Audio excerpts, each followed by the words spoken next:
Last episode on the Ultimate Ironman, we went on a big supply grind for Greg after he kicked our teeth in a little bit. We picked up some raw food for our bunyip to eat for us. We snagged 60 herblore so that we can make our own basic weapon poison for a little bit of extra damage.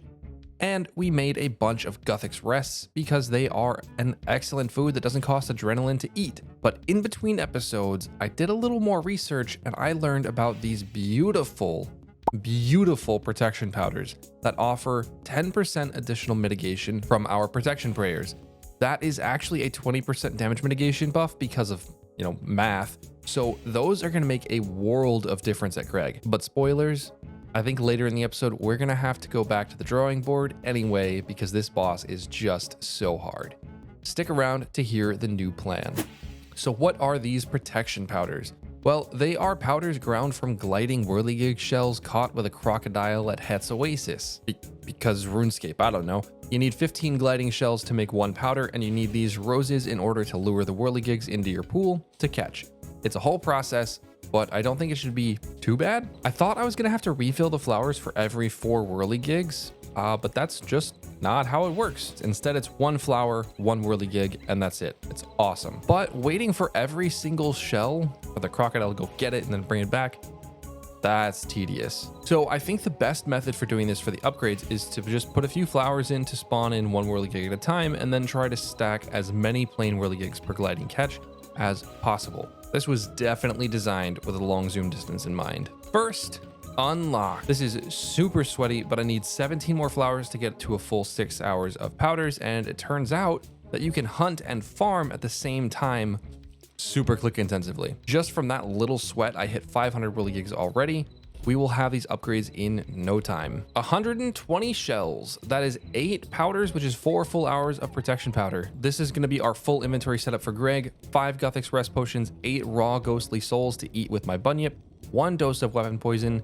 We're going to have passive healing from the bunyip active, a protection powder active, giving us an effective 20% damage reduction, and we'll have weapon poison active to give us just the tiniest bit more damage.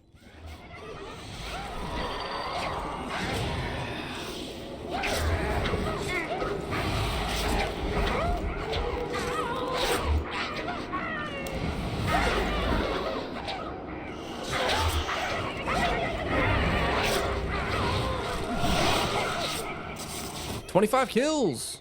Honestly, these kills are still super stressful though. Yep, there's my first powder lost. That sucks. 1 minute and 48 seconds. That is a big improvement. And there goes my second powder lost this hour. That is rough, buddy. Well, there is the first hour done. We used a total of 4 protection powders there, which is not great. That means we died way more than we should be, but we did get up to our first 34 kills. Given how spicy these kills are though, I think I might need to reevaluate my plans here. Can I grind out 1500 kills like this for the armor set?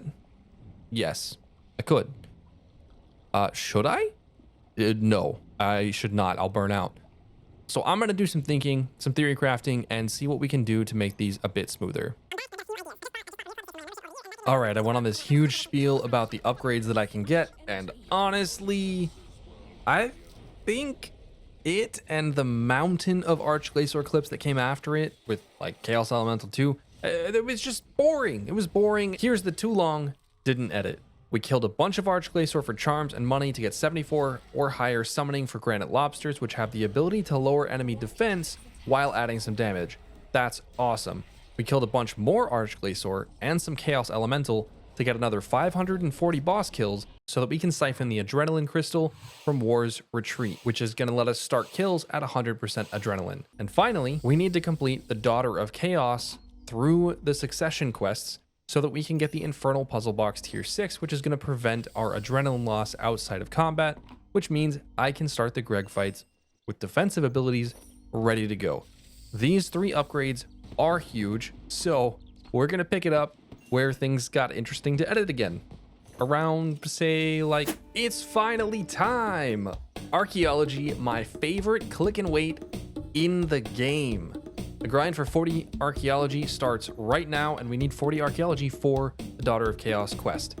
So I'm gonna go do the tutorial and get set up so that I can AFK this while I edit a different video. 5 archaeology already. This skill is gonna be so fast during the early levels, right? Right? These cutscenes with the text and images get a lot of hate, but honestly, I really like them. Like, they're pretty cool. In-game cutscenes are good too, of course, and probably better, but these are like a different kind of cool. I do like the art that they use. And there is our first artifact. That makes this a good time to explain what archaeology actually is, I think. Basically, it's mining, but smaller and with more story. First, you go to various dig sites themed after the different gods from the first God Wars, Zeros, Zamorak, Ceridome, and Armadil and Bandos. At each site, there are a variety of levels of excavation spots, essentially mining spots, where you get materials and artifacts to repair with those materials. There are also lots of lore things to do, like solving mysteries, reading books, and so on in each dig site, as well as completing collections of artifacts for various collectors all over the game world. It's a really cool system. The biggest difference between mining and archaeology, though, is that the bulk of your archaeology experience does not come from excavating. It comes from restoring artifacts like this. This one artifact just jumped me from level 9 to 11 at these low levels, and later on, the XP from artifacts gets pretty nutty. Honestly, though, if you're watching the series as an old school RuneScape player, 1, please say hi, and 2, I would recommend playing RuneScape 3 just to play through archaeology. This is the best click and wait in the entire game. It's so good. Fun story, I had huge technical problems, so even though I now have 40 archaeology thanks to these batteries, I haven't even started that previous video, and today has just been a rough day. In the meantime, I'm gonna go AFK more Archglacior, probably without looting anything for a nice break, and some more kill count. We're still trying to get that 540. 92 necromancy, and as you can see, I'm still looting things because I just can't help myself. All right, that was some good AFK. Tomorrow, I'm gonna do the same, but while I work on some other stuff. With just 2.5 more hours of AFKing the Glacior, we will have the Adrenaline Crystal unlocked. Then we can go get the Infernal Puzzle Box, upgrade it through the quest line, and finally get back to Greg for another test, hopefully this same episode. I AFK'd the crap out of that and got some really good non-YouTube work done because of it, so that's exciting. Oh, it's so beautiful. I can finally start kills at 100% adrenaline, which is a game changer, like a huge game changer. I can ult right away. I can start with defensives. I can use a special. Also, I said I couldn't help it. I looted more, and now there is so much summoning to do. It's been a few days since I've logged in because questing always keeps me from playing, but I think it's high time that we jump in and do the Daughter of Chaos quest series. All right, with my inventory cleared out and a nice crafting level in the bag, it is quest time. This place is a maze. You know what they say about dying inside of someone's memory? It's a minor inconvenience. Player model rework when? That chat head just looks so much better too. Oh my gosh, it hurts. Jagex, please give us the rework. Did that just say Dommy? I swear it said Dommy. I really don't like executions. The plot thickens.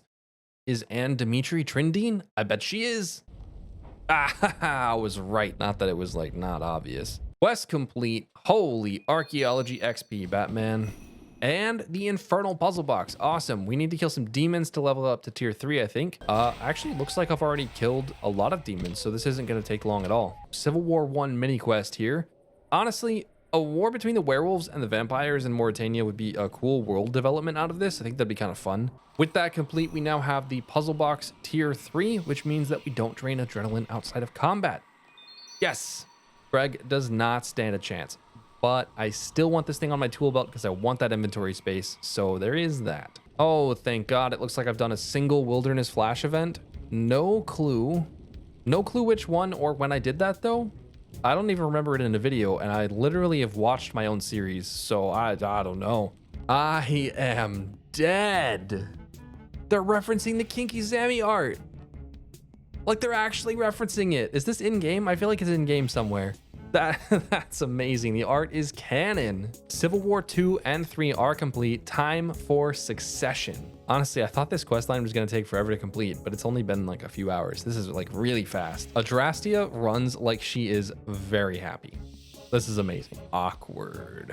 I don't have Menaphos unlocked, so I guess we're going to do that real quick too. 10 out of 10 game. No notes.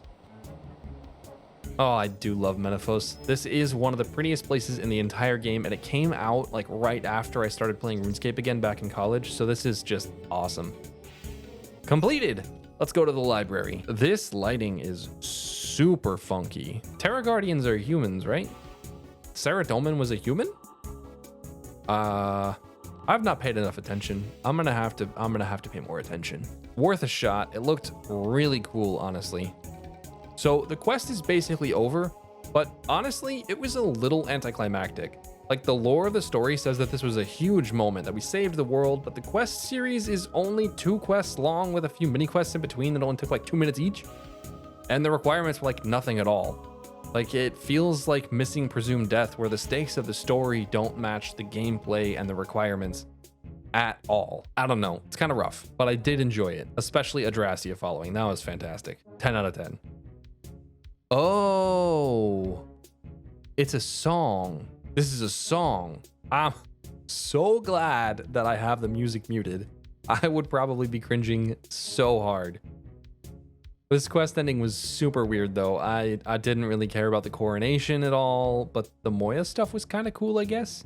I'm guessing we're going to see her again in the future. I don't know. But anyway, now we get to these juicy XP lamps. That is 67 magic and 63 herb lore from the lamps, and I can dive now. Oh, the power. I just AFK'd a little bit and ground out all the mithril that I need to finish up these blue charms, and now we are 4 summoning levels higher. Next up, we have to get a metric crap load of granite for a stack of 1,800 granite lobsters. I guess it's time for more mining. This shouldn't take too long, but I don't have the bandit camp lodestone, so maybe it's gonna be rough. I don't know. And I forgot to unlock the Menaphos lodestone. Well, here it goes. We'll pick this up next episode when I've finished mining and turning this granite into smaller pieces to make our lobsters. And then I promise we're gonna try some more Greg. I promise, okay? Subscribe and come back. I'll see you all in the next excuse.